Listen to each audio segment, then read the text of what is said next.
All right, this is the District 2 Sports Podcast. We've talked to a lot of football and basketball coaches in the ODAC, so we figured why not have the commissioner on today with us. So, Commissioner Brad Bankston. Commissioner, how are you doing? I'm doing great. It's always the commissioner's always the last to know and probably the last to be on the show. So I'm happy to join you guys. Thank you, sir. We appreciate it a lot. I know you're a busy guy and you have a lot of things going on, and you're keeping track of, 14, 15 schools or even more than that. So we know you have a lot going on. Kind of alluded to this before we got on or started the podcast, but you were a UNC grad in '92. You go to Virginia Tech and get your master's in '94, and then you become the commissioner in '97. So that was a pretty quick turnaround. So what was the process there?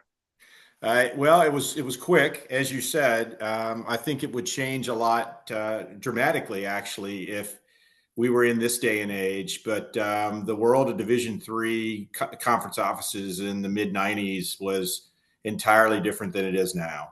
Um, I was super fortunate that when I left undergrad, I was going to Virginia Tech to grad school. Really didn't have a plan of what was next.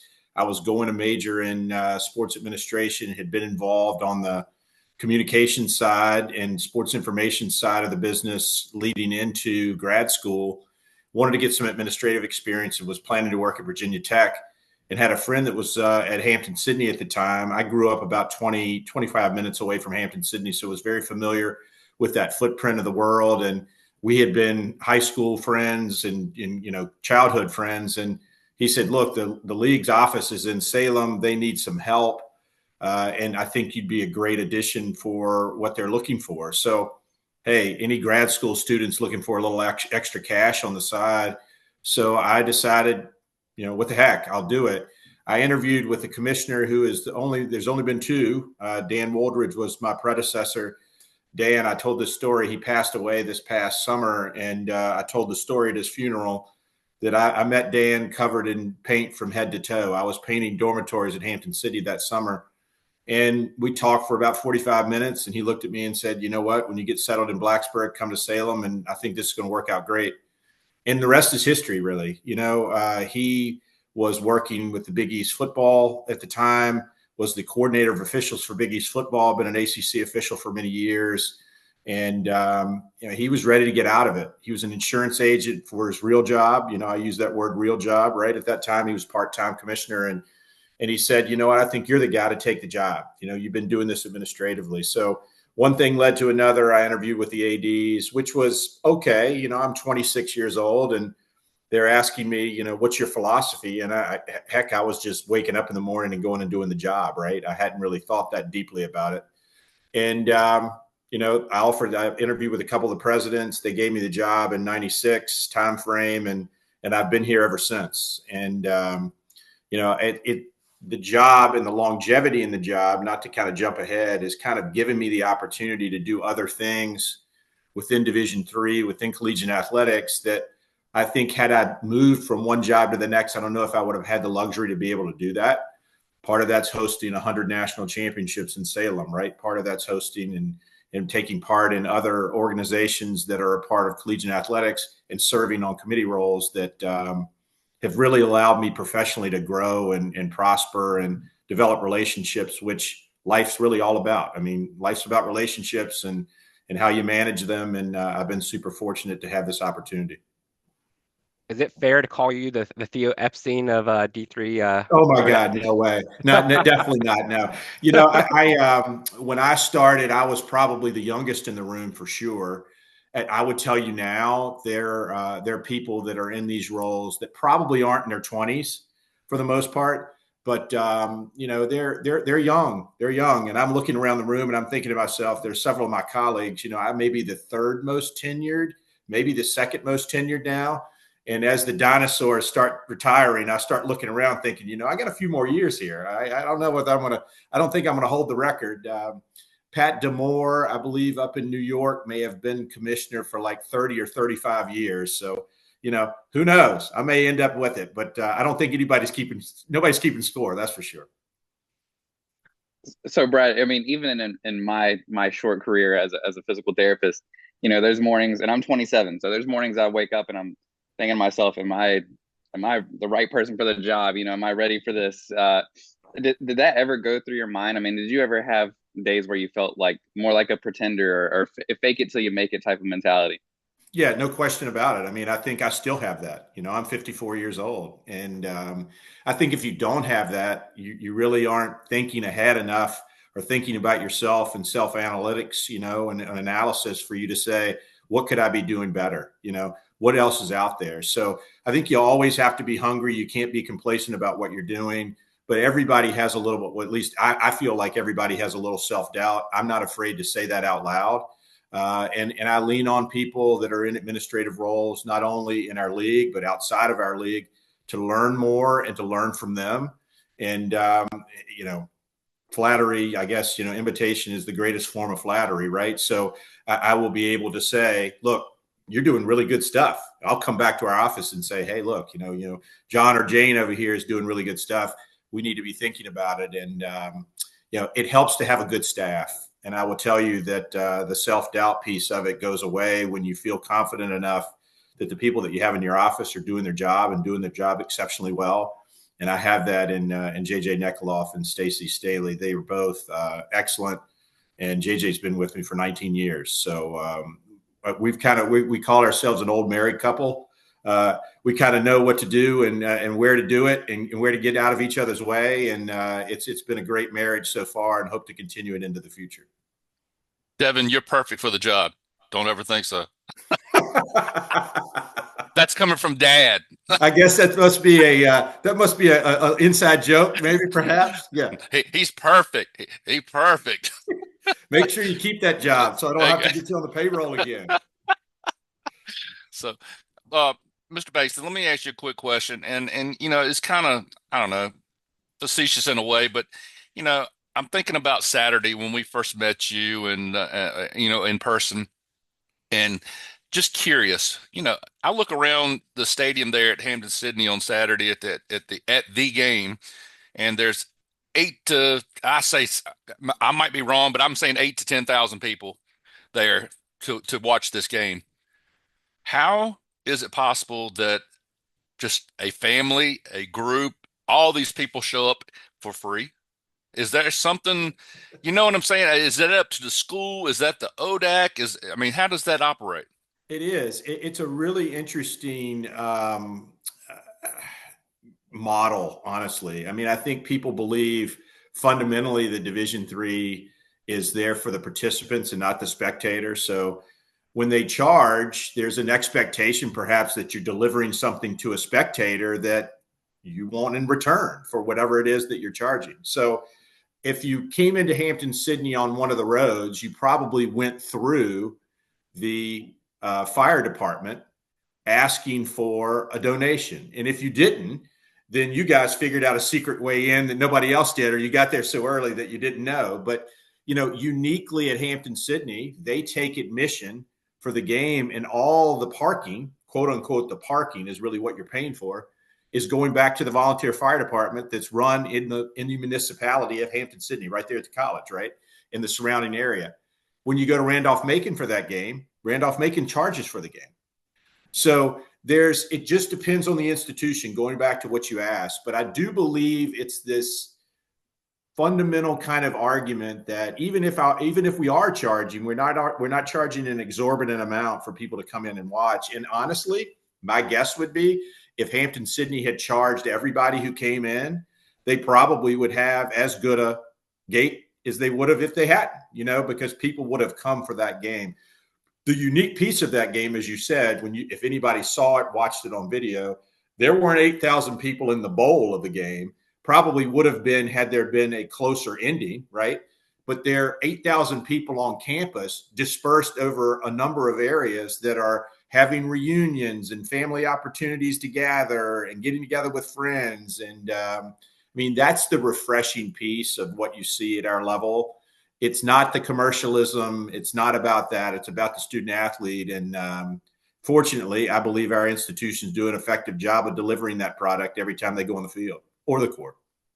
Well, my opinion was Saturday, me and the boys here, we've been to, many of a D1 football game. We've been to the Swamp and in Gainesville, and numerous other places such as the University of Tennessee at Knoxville Oh, and been sure. inside those big, huge stadiums. But I really honestly can tell you this, and not because you're on our show today, but because, we were there in person. But that atmosphere Saturday was as equal or even better than the football games we've been to in those instances. So I commend you and I commend the staffs at Hampton-Sydney and both Randolph-Macon.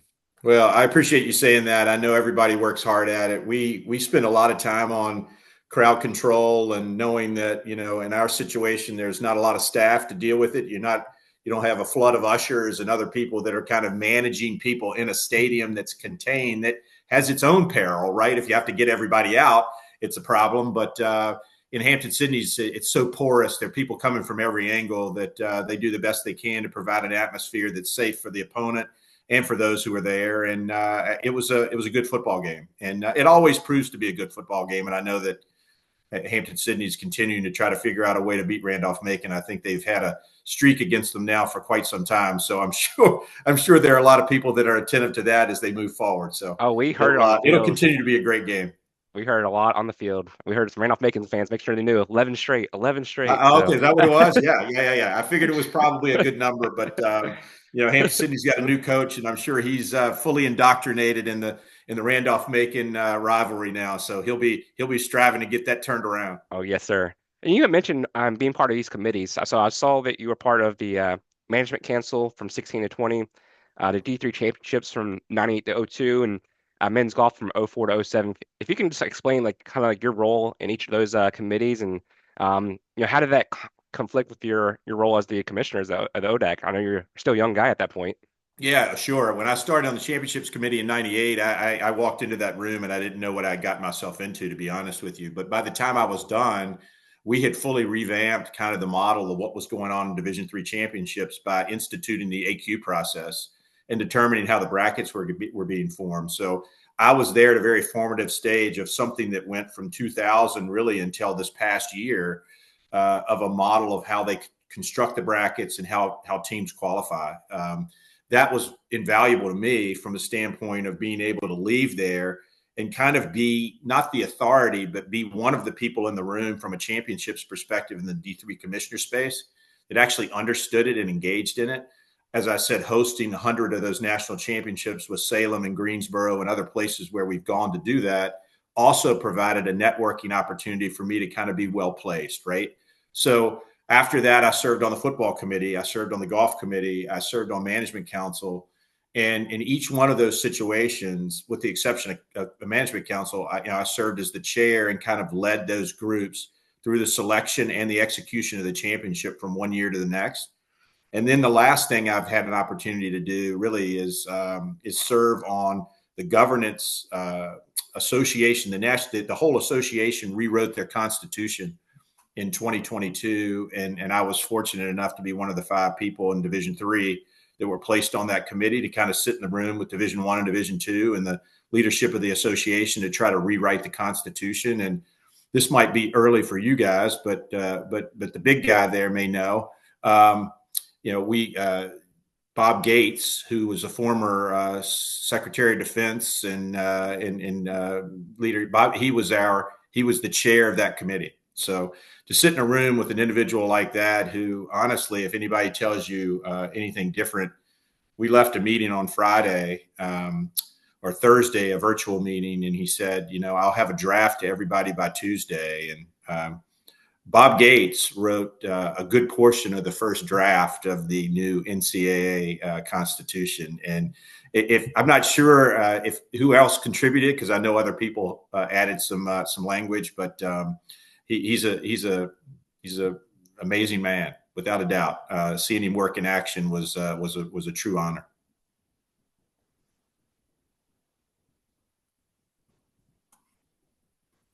Can't hear you. Can you hear me? No, it was me. I hit but Commissioner, let me start again. Me and these kids have considered the ODAC the SEC of D3 all year, and we started this with football, and then going to basketball, it might be even stronger there in basketball. It's crazy, but you have to be ecstatic with this league. And I mean, Gregory just gave me a couple, and I might be stealing a question from him, but I mean, you got national championships in women's tennis, you got national championships in women's softball. How does the ODAC, and I'm gonna be the first one to tell you, I'm an Averett grad, so I went through the USA South. I've been through the Dixie. Oh yeah. And how does the ODAC sustain this over this length of period of time? Well, I appreciate you saying that, first of all, and as you know, that's an honor for somebody to kind of think that we're in the same caliber from a competitive standpoint as the SEC. I mean, there are a lot of great leagues in Division III, and there are a lot of great institutions that people have exceptional success at the national championship level. I'd say this about our league: it's the institutions, it's the coaches, it's the institutions, it's the administrators that carefully select mentors and coaches for these student athletes, invest in their athletic programs appropriately, and that translates into results on the field. And we have been so fortunate over the years to have great coaches who I work with on an annual basis, and our athletic administrators who I work with on a daily basis, and our presidents who are leading these institutions that are providing the foundation for them to be successful. And that's the reason why we're good. That's the reason why we have a lot of success, and hopefully we'll be able to sustain that going forward. And it's some of it's tradition, and if you look at some of the programs that have had a great deal of success from a national championship perspective, this takes nothing away from somebody who's just starting out, right? Those programs were directed by coaches who have had a long tenure at those institutions. They've built a model. They've been successful. They've recruited to that, and they've had an enormous amount of success. And I would say, of any of our institutions in the league, probably the most successful. And Gregory or somebody's going to correct me on that. Is in all likelihood, it's been Virginia Wesleyan. With their success in softball and in basketball. They may have the most team championships of anybody in the ODAC. And, we've had some recent success, but the strength of our league goes back to our institution's investment. And the cool thing about our league is the balance. For the most part, every game in certain sports, there's not a night off. In a lot of leagues, that's not the case. And I would put our league in the top 5 in the country, top 7 or 8 in the country, that sport to sport, night to night, those games are contested, and they're very tight contests, regardless of whether it's men's or women's athletics. And that's what makes a good league. That's what makes a good league. No, and I just to piggyback off what you just said, and I guess this is going to be 2 parts for me because, I looked. I'm kind of that statistician nerd, and we looked at some of the records or the history through the ODAC of football, especially, and like maybe Hampton Sydney and Randolph Macon was maybe 9 or 10 games spread over the period of time. Same thing for Shenandoah and Bridgewater or something like that. So it's really amazing how it coincides with the history. The other thing I was going to ask you, maybe tongue in cheek and a little bit facetious, do you guys have a maximum, not a minimum now, but do y'all have a maximum age limit on coaching now? Because, we go to Hampton Sydney on Saturday, and we had talked to Coach Kimbrough on one of the podcasts before, and he swears up and down he's 40 years old. The guy looks like and he says this is his 7th year. There's no way. The dude just graduated last summer. There's no way. I see him in person, and that he can't be 40 years old, first and foremost. And then, but I know he's a great coach, and I know you've got great coaches, but we just continuously see youth, and in my opinion, youth. And I think, in my opinion, that youth is something that can be used to, be on the same level with the kids on the playing fields, and kind of relate to them more. And I think that's a big part of the success in the ODAC. Well, we've had people that have been there for a long time. I use Caleb. Caleb's an ODAC product. I mean, Caleb's from the beginning to the end, right? Played at Guilford. Great story. I don't know if Caleb talked in his interview and explained his story, but he was kind of a package deal with a guy named Ben Strong who went to Guilford, who was a big man and played for Tom Palumbo. And Ben ended up getting a cup of coffee or two in the NBA. I think he played for the Knicks travel squad before the G League or the D League or whatever it's called this year. I can't keep up with it sometimes, but Caleb was a guy who came in there as a role player, ended up starting 4 years and left, and ended up being assistant coach at multiple places in the ODAC, including Washington Lee. I think was one stop for him. We breed them and raise them, right? And I think that's kind of the cool thing that you see is a lot of the people that have been involved in our conference from a coaching perspective played in the league. There's an investment in those institutions, and it's not a climb. Caleb, I don't know what Caleb will end up doing. He's a very capable basketball coach, right? We've got a ton of them, and they stay. And we're very fortunate that they've stayed because it's made those programs and those sports so deep and rich in history in our league. Well, let me tell you something. I think you'll be proud of this as well. We've talked to Merkel. We've talked to Hillary Scott. We've talked to McHugh, Corrigan, Doino, Palumbo. I know I'm missing somebody else in basketball. But anyway, and Kimbrough, of course. He's the only one that has said, if we do the mythical District 2 coaches one-on-one basketball championship, he's winning. He's the only one. Now, Hillary Scott did add a point to it. He said if we played to 2, he would win it. But if we play a full session, Kimbrough's winning. Well, you guys need to, there's a lot of guys in there. I tell you, Caleb, maybe he'd shoot from the outside. He's not going to mix it up inside with some of those guys, I think. I'd say Duino for sure. He's not mixing it up with him inside. But maybe those guys have gotten a little soft over the years, but they were all pretty good basketball players. And Palumbo's the oldest and the longest in the tooth in that group, but he's probably the most wiry and ornery of all of them. I'll tell you that. He is Tom's probably in his late 50s. And he probably is in as good a shape as he's been in his life outside of his college years. So he's an amazing guy. Well, it's funny because we pick up certain things from certain people, and so I've already said that Palumbo, he has a spot at the table at the World Series of Poker Championships.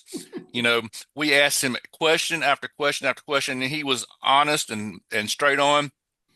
And then Gregory finally hits him with a question about receiving Nick Farrar through the transfer portal, being a D1 player. And that's the first time he ever cracked a little bit of smile. You could tell that, hey, I didn't want that exactly out there right now, or I didn't want everybody to know that. So we finally cracked him at the table. Well, he's a pretty stoic guy, and you can always crack him if you ask him about the Phillies because he's a big Phillies fan. And if they're on a run, he likes it. If they're not, he's going to tell you what's wrong. He's going to be able to be pretty passionate about the Phillies. Well, Mr. Banks, not to bring up the not so fun part of your job, but I did want to address this. But since you've been there, I've seen where there's been a shuffling of the teams in the conference. You bring in Catholic for football, they eventually leave. Bring in Shenandoah full time, they're still there. Ferrum becomes full time, but they're leaving as well to go D2. Averett comes in full time. And just a side note on that, I wish you didn't bring them on because we were enjoying having EMU where I went to in the ODAC and having Averett and USA South. So I was always saying, hey, we're in the ODAC. But now we get to share it with them. So, and then Southern Virginia football comes in, but they're leaving as well, and you lose Emory and Henry. So how do you continue to process this and add more teams and go through this whole process? Well, it's that's a hard part of the job, honestly, because when you started at the beginning, and I said the commissioner is always the last to know. Sometimes that's the case, right? If people are making decisions from their institutional perspective that they believe is appropriate for them, in a lot of our adjustments that we've made over the course of the last, I guess I would say last 15 years, because Shenandoah probably came in around 2010 timeframe, right? Have been in reaction to the difficulty that we have in finding football playing institutions. I mean, we're a pretty unique league. One, as large as we are, Two, to have three, and at one time, four single gender institutions. You know, Randolph College used to be Randolph-Macon Women's College. So they were all female institution for many, many years. And I would say our makeup from a conference perspective is as unique as anyone in the country, probably more so than anyone in the country. So you couple that with the numbers that we have, and then you throw in the fly in the ointment here, which is half, or at one time, of the co-ed institutions that are in the league don't sponsor football, right? So we coexisted for a long time in the membership that we had, and that's why you don't see a lot of change. Really, the only changes were in the late 80s. Virginia Wesleyan was added like in 88, 89, and Guilford was added in like 89, 90, 90, 91 timeframe, right? So we've had a long, history of really not having a lot of shuffle. And, it is as institutions start making decisions based upon enrollment, cost, et cetera, fit. I would use Emory and Henry as a great example. They were a wonderful member of our league, and I was sorry to see them leave. I loved going down there to visit. It's one of my favorite places in the part of the state. It's just beautiful. And, they made a decision from an institutional perspective that for travel, it made a whole lot more sense for them to go where they did and make a transition to Division II as it did to continue to participate in our league. I mean, the closest league opponent for them was 2 hours away. I mean, that's a long ways, right? And then you take that and extrapolate that over the state of Virginia, and that added a lot of travel and wear and tear on their student athletes. So that's always got to be first and foremost in people's minds, is how are we preparing our student athletes and giving them the chance to be successful both on the court, on the field, and in the classroom. So you're constantly kind of processing this, and then you're thinking, okay, what's next? You're trying to think and prepare the league from a standpoint of adjusting in the event that you have to adjust. And you have to do that pretty quickly. And people can say, hey, you have a strategic plan and this is what we want to be. But a lot of times the things that you have to do, you have to react. And the way to react appropriately is to have planned enough to know what's out there, right? So we're constantly kind of having that conversation. There are institutions that have been interested in joining the league. I think there'll be institutions that will continue to be interested in joining the league. But you have to balance the need in football, which is non-conference competition or the lack thereof based upon where we are geographically and how expensive it is to get a game and to go play a game. And then on the other side of that, you have to say, okay, if we take somebody else that's a good fit for us geographically, institutionally, competitively, what is that doing to the other sports? How are we handling that in women's soccer? How are we handling that in volleyball? How are we handling that in men's lacrosse, right? So it's a very complicated formula, and it takes again, a lot of collaboration, discussion, and comfort in knowing that whatever decision you're making, it's the right one at the time. And, fingers crossed, right? I mean, Southern Virginia's situation changed. They were a member of football, a great opportunity for us and for them from an associate perspective. Their conference orientation changed. They went from the Capital to the USA South. USA South sponsored football. They had to move football out, right? We're moving forward with Gallaudet next year. Gallaudet's joining the league in football as a football-only member. Their football-only league is dissolving, so we're adding Gallaudet. What's going to happen for them institutionally for 4 years? What's going to happen with us over 4 years, right? I don't know that. But for the time being, they have a home. We're happy to have them as a part of our group. And, we'll make adjustments if needed as we move forward. Commissioner, just a quick question, and this might be easy to answer or hard. I'll let you decide. Is this like some of your major conferences on the D1 level, is this a revenue sharing conference? And if so, where does the revenue come from? It's a revenue sharing that the institutions pay dues to the conference office, and then we run our operations.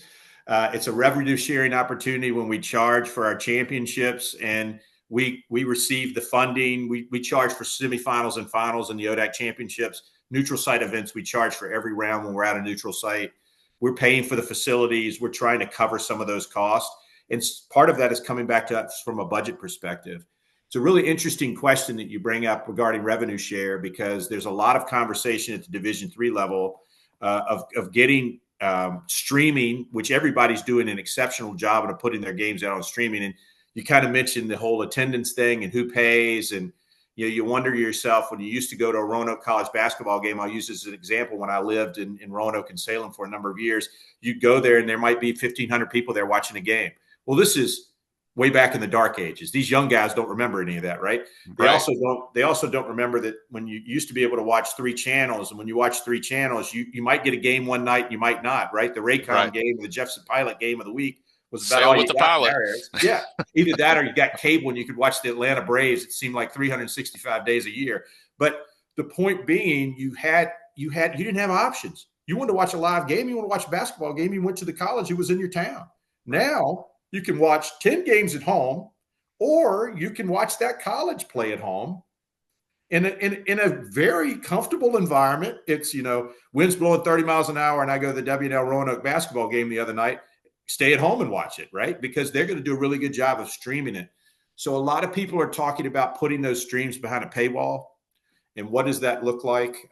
There's a company out there right now that's doing a lot of work in the college space, Flow Sports. If you're familiar with Flow Sports, they do some niche stuff with dirt track racing and wrestling and track and field, and they're expanding their platform and expanding their what they're providing for people from a viewer standpoint, and they're putting their foot pretty firmly in the college space. They've got some Division II leagues, they have Division III leagues that have now signed on, and they also have a deal with the Big East and the CAA. So they're trying to grow Flow College, and in growing Flow College, there may be an opportunity down the line for leagues like ours to sign an agreement with them that does provide some revenue share on an annual basis back to our institutions to help them augment the work that they're doing in this space.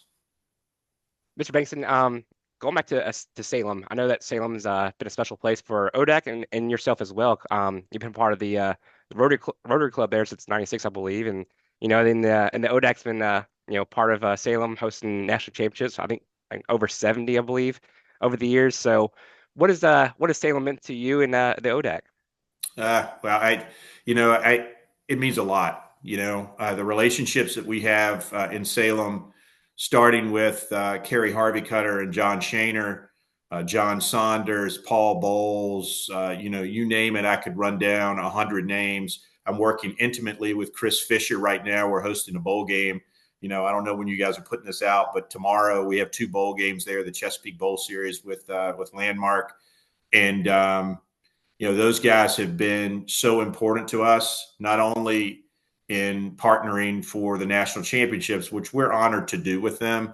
They do so much of the heavy lifting, and we just tag our name on it. I say we hook our caboose to the engine, right? And we let them go to town, and we've benefited from that over the years. But they've been so generous with their facilities, allowing us to play our basketball tournament at the Civic Center, the relationship that we have with the Rotary Club. Also, the relationship that we have with John Shaner's group, Parks and Rec, and playing our softball championship at the Moyer Sports Complex. Just went through a $28 million renovation. We're going back there this spring, which I'm super excited to see. Those things go a long way. And those people are friends, and it's not that we're continuing to go to Salem because we have a personal relationship with those people. It's because Salem invests in the ODAC. And they have wanted to do that over the years. They continue to do that. Hosting these bowl games this weekend is a prime example of that, including Virginia's Blue Ridge, who are stepping up to try to help us sponsor these games this weekend. So I can't say enough about what the Roanoke Valley has meant to us as a family, my wife, myself, my 2 children, as well as what it's meant to the ODAC. And we hope to be able to continue that partnership for years to come. Commissioner, my hat's off to you for this Chesapeake Bowl series. I'm not a big fan of participation trophies by no means. So, but the other thing in D3 football, especially, it just seems like 10 games, and then suddenly your season's over. And in the ODAC, as we said earlier about it being the D3 SEC of D3. My God, I don't want to take anything away from Avery. I don't want to take anything away from Ferrum. I don't want to take anything away from Guilford. But that top 4 and 5 teams up there that you have in football, God, if they don't, there's only 32 now, 40 spaces for the Right. football playoffs. But those kids work so hard, and I think it's just a hats off to you, like I said, for that second and third place team, or I think that's how it goes now, that doesn't get a playoff bid to be able to play an extra game of football. So, like I said, hats off to you guys. Well, I appreciate you saying that. We have a great partner with a landmark. We have a great partner with Salem this weekend. Last year, we did it on campus and had a great deal of success doing that. Washington Lee hosted Lycoming, Wilkes hosted Bridgewater. We lost both of those games. I don't want to go 0-4 this time around, but I tell you what, we've got two tough ones in Wilkes and Moravian this weekend. We couldn't do it without the Landmarks partnership. And you're exactly right. Our coaches have, I use the word harp, which probably sounds like a bad connotation of how they've asked, but they've lobbied for years for the opportunity to be able to do something extra in that space because 10 games is short. It's a short time frame. A lot of people feel like 10 games is enough to play football in a season, right? So we had to kind of find that balance to know what is the appropriate number of teams to kind of advance. For a number of years, we played a game with the apprentice school in Virginia Beach called the Neptune Bowl. And that was a great opportunity for one of our teams to go down and play at the Sportsplex in Virginia Beach. Chuck Thornton and his group did a great job of hosting. And I was sorry that we left there as a process of, or product of what we were doing here. But, we were willing to invest and work with our two teams that are going to be able to have the opportunity to play. And it's great to hear our coaches talk about what another week means with those guys. And it's about the seniors, right? I heard an interview with Scott Yoder, who's the coach at Shenandoah, and they haven't had an opportunity to play in one of these games yet. And, his whole thing is, I can't think of a better team this year to do this with than this senior class. And I'm happy to hear him say that. I hope the experience is good tomorrow, and maybe we'll get out of there with a win or two. Mr. Bankston, go ahead, Devin. I want to go back to Gregory, what Gregory brought up earlier as far as like conference realignment. So, you see in Division I with USC, Oregon joining the Big Ten. You see Stanford and Cal joining the ACC. You don't see that much on the D3 level, but you do have the coast-to-coast athletic conference with, CNU being in the same conference as UC Santa Cruz. So I just want to know, is that feasible for the ODAC, or is that something that the ODAC would ever consider in the future, adding one of these West Coast schools or adding a Midwest school, anything like that? Yeah. So I would tell you the first answer would be, I would say shockingly no, right? Yeah, I don't see that happening. And the reason why that's true is it's a regional competitive opportunity, right? That's really what the division's supposed to be about. There's one league in the country that is built that way, and it's the UAA. Those institutions like Washington University, St. Louis, Chicago, Emory, that are high, ranking institutions, but are research institutions, right? Very comprehensive universities. They travel and play each other in a very unique way throughout the regular season, and they have regular season competition. The C2C scenario is much different than that. There's really no regular season competition, and that's not fair for me to say because I'm not 100% ingrained in what they're doing, but they're playing each other if they're close.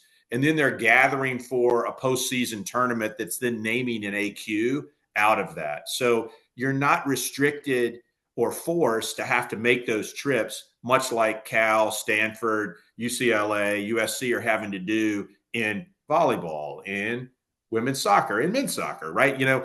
That adds up really fast. And it's in Division III is supposed to be about students and then athletics, right? That's supposed to be their priority. Not to say that's not happening at the Division I level, but some of those decisions are really mind-boggling that people have made.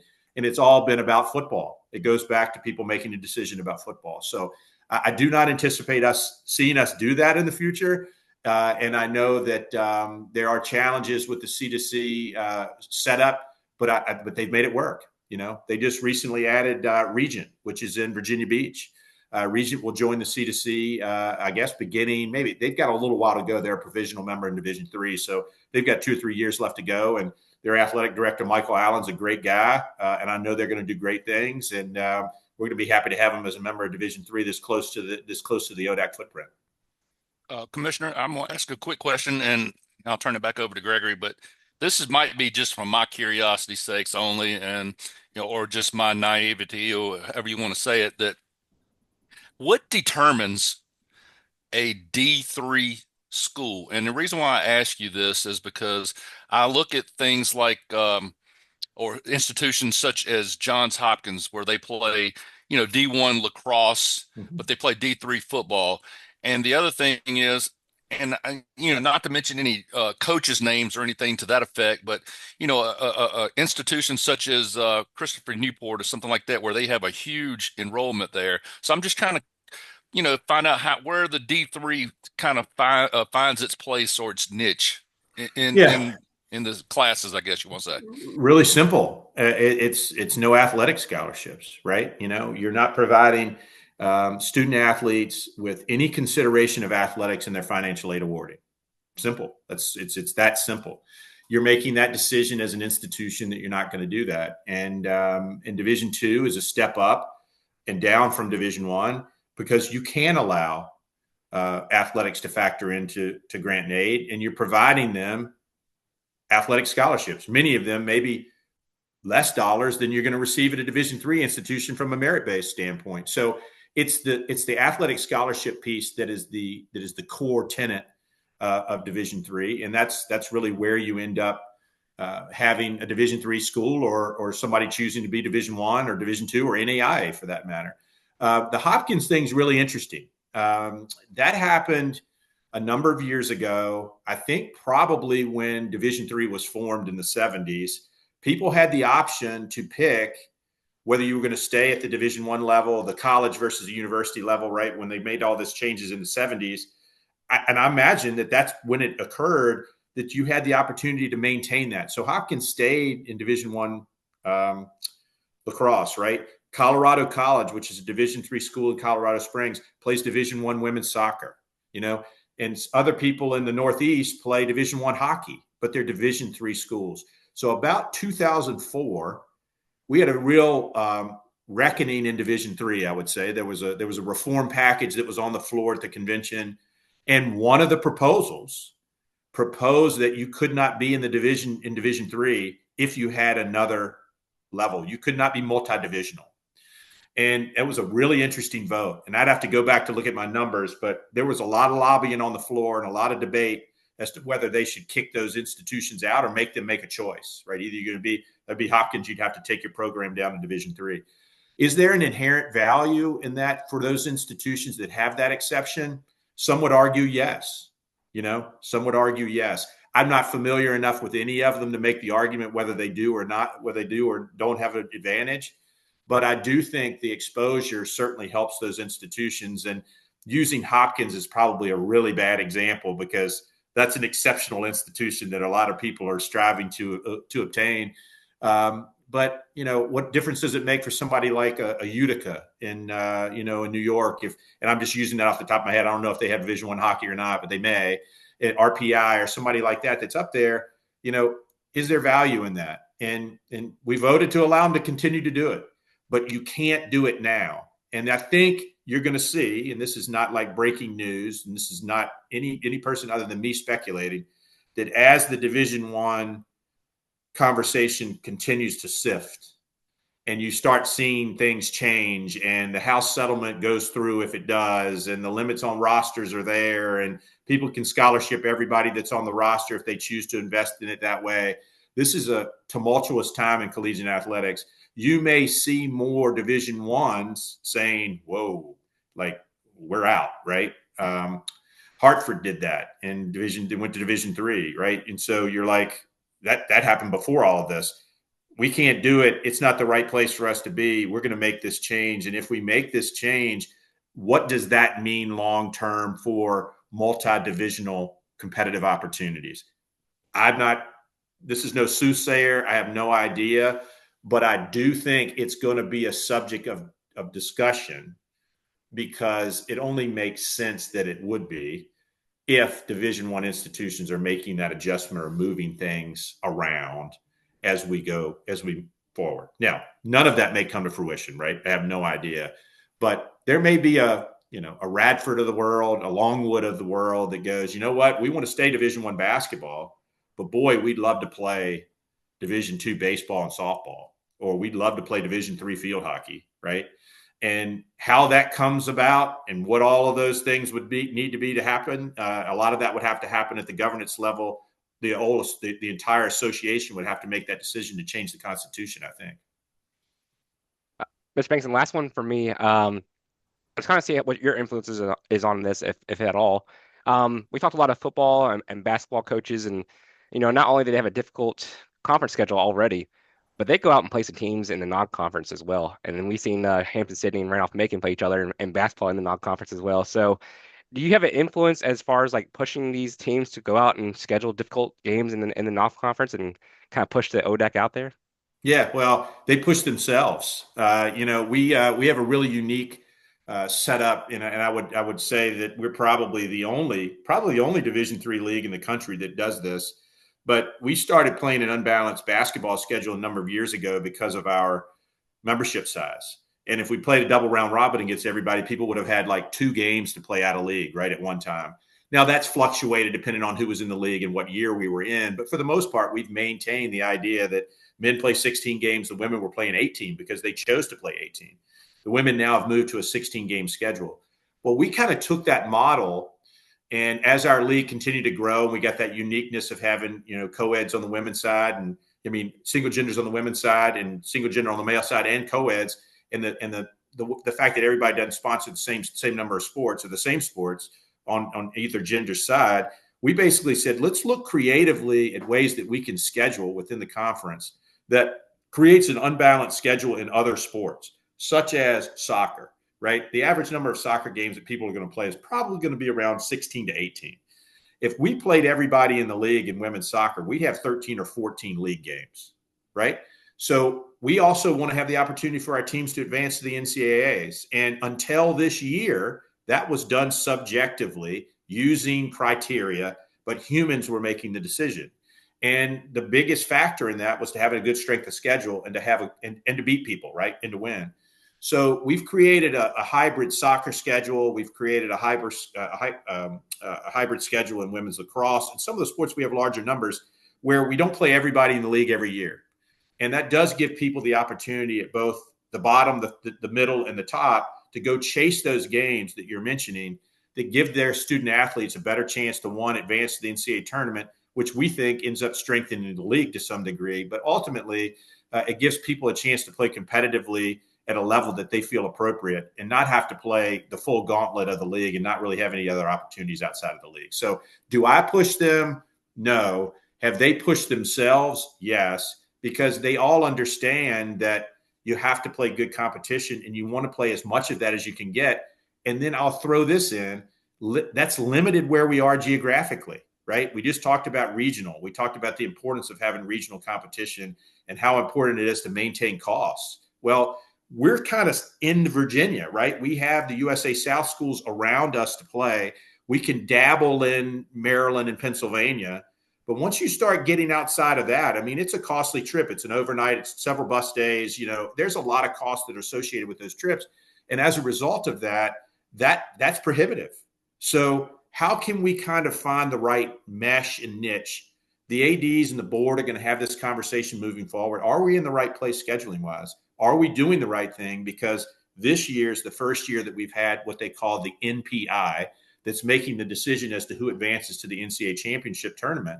And you know what? We don't know enough about it to know how it works. And we've got when we make decisions in the league, we have to remember we have teams that are going to be capable and striving for that. We've got teams capable of winning national championships and are doing it, right? We also have teams that are, developing their program, lost their coach, struggled to get enrollment in that sport. So how do you balance the benefits for the whole group and find the sweet spot to be able to do that? Therein lies I think the real pickle at times that you find yourself in from a commissioner's perspective to try to do that and get your institutions to agree to do it.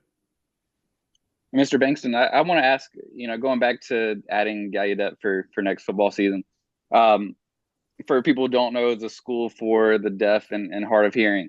And I think it's the coolest thing, they had that AT&T commercial a while back where they have the eyepiece and the helmet and everything. But talk about what went into that decision to add them and the positive impact they might have on the conference. Well, I think there are a lot of positive impacts. We've done a number of times, and I think Gregory talked about this earlier, when we've got teams such as Greensboro in swimming. We had St. Mary's in Maryland in swimming, that were a part of a larger organization. That when that group dissolved and we went on our own to host our own championship, we took those members as associate members because we didn't want to leave them in a situation where they didn't have a competitive opportunity. In this situation, Gallaudet's league, the East Coast Football Conference, I think is what it was called. The East Coast Football Conference was dissolving, and those members that were in a more geographic centric location were picked up by their leagues in the Northeast. And Gallaudet wasn't, and honestly, I wasn't tracking on what Gallaudet was going to do with the rest of their football program. I figured they had found a home, and we had some conversations with them many years ago, asking them if they were interested in associate memberships, but we had never kind of gotten a positive response. And then they reached out to us and basically just sent a letter, almost ironically, at the same time that we were making a membership adjustment last spring. And I said, look, let's have a conversation. And they're familiar with our league. They have played members in our league. And, our people have embraced it for a number of reasons. One, the uniqueness of the institution, the experience for our student athletes is going to be, second to none. It will be something that they have never experienced before.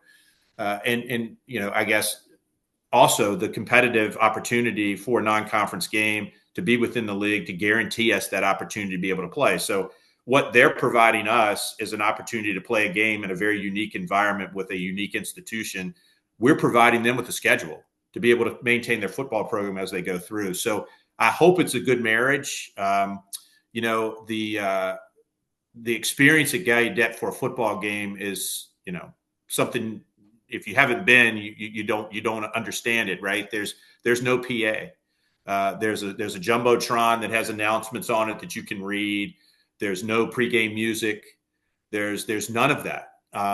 They sign the national anthem, and it is a different experience. And I think all of our administrators are looking forward to having their student athletes have the opportunity to compete against those student athletes at Gallaudet and learn more about that community as part of this adventure that we call athletics. So I'm looking forward to having them a part of the group as well. And I can speak one thing for them. when Averett was, I don't know if it was USA South or when Averett was, it was during when football took over, but Gallaudet came down and played a couple times, and I'm just curious, will the big drum still be there? I don't think they use the big drum, but Okay. You're right. They used to use the big drum to snap the ball. Yes, that sir. was their count, correct? Yes, sir.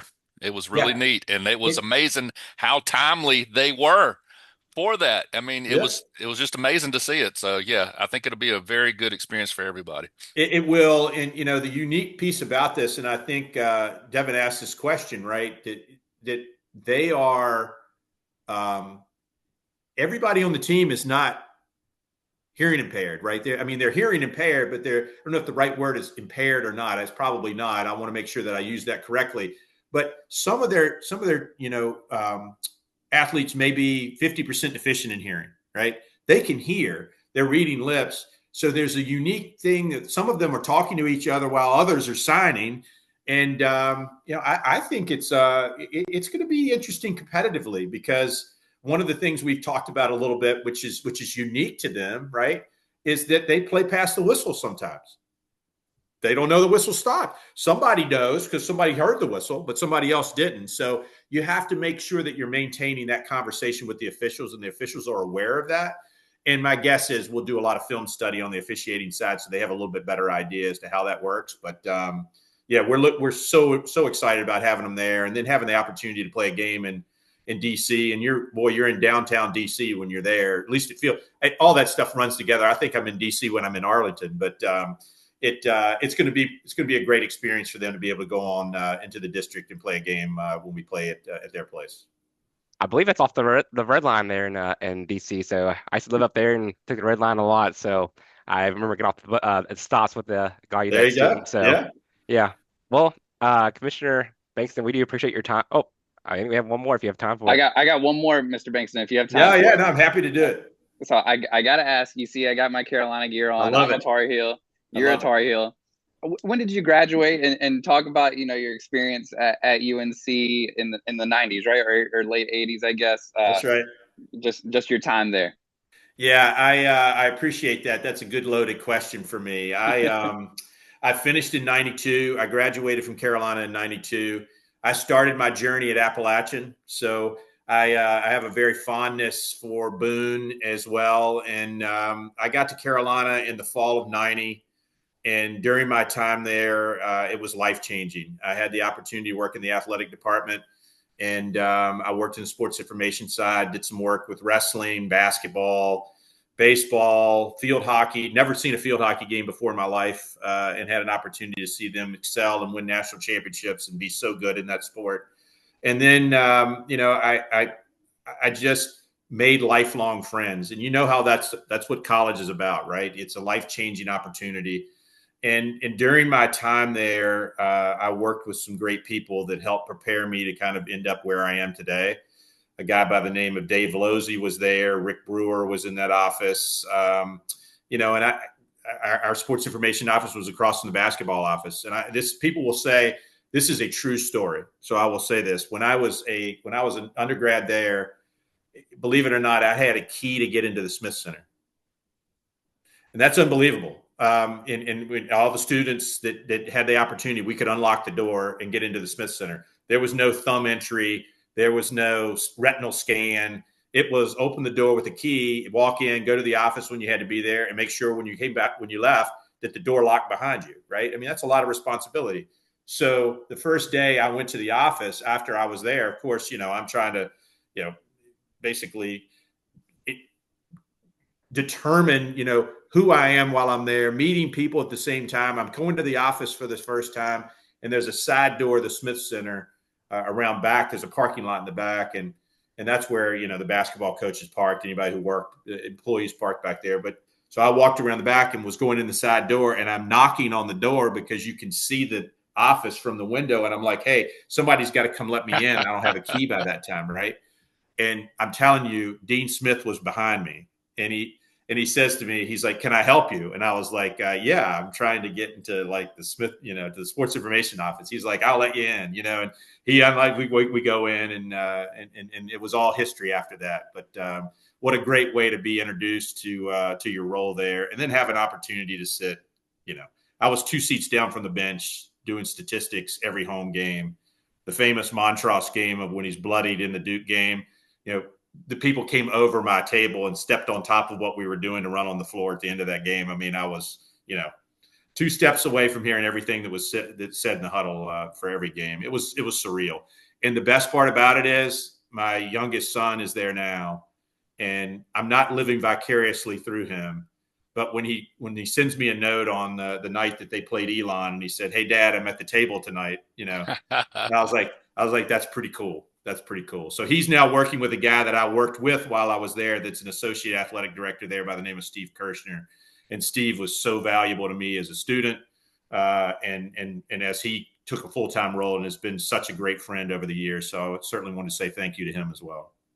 Commissioner, I wanted to say that you're a very humble man, and I told these kids a story the other night, and I think some other people saw it as well. But there was a story on Anson Dorrance's Hidden Dynasty, the women's soccer program over there, and I kind of put your humbleness on Dean Smith's side of things because they interviewed Dean Smith and asked him about it being a basketball school, and he said, "No, sir." He said, "This is a women's soccer institute, and we're trying to catch up." So That's right. anyway, That's I right. just wanted to let you know that I appreciate your humbleness as well. Well, listen, I say this all the time. The graveyard's full of irreplaceable people, right? I mean, and there's always somebody that's going to be behind you that's going to do a better job than you did. I'm just trying to kind of shepherd this thing and as best I can, and with wonderful human beings along the way to try to help me do that. And it's been a blessing for me to be involved with these institutions as long as I have, and I'll probably stay here as long as they'll have me. So I'm looking forward to some really good years ahead. Well, we can't thank you enough. And, just to let you know that everybody in this conference at least in football and basketball, is doing their job. And I'm going to tell you, For us to be this little bitty podcast that we've taken on and started, everybody has been cordial. Even Guilford even gave us some write-ups on their website and stuff like that. So we can't thank you guys enough. So my hat's off to everybody. Well, listen, we'll do the same. We'll try to pump this a little bit, but I'm humble. I don't want anybody to hear me talk about anything. So that's the trying to promote myself as saying, "Hey, I was on a podcast." It's like not in my nature, but we will try to pump you up a little bit. You guys let me know when you're going to put this out, and we'd love to be part of whatever it is that you're doing, and look forward to seeing you along the way. Sir, thank you so much, Mr. Bankston. We appreciate it. Yes, sir. Thank Thank you. you.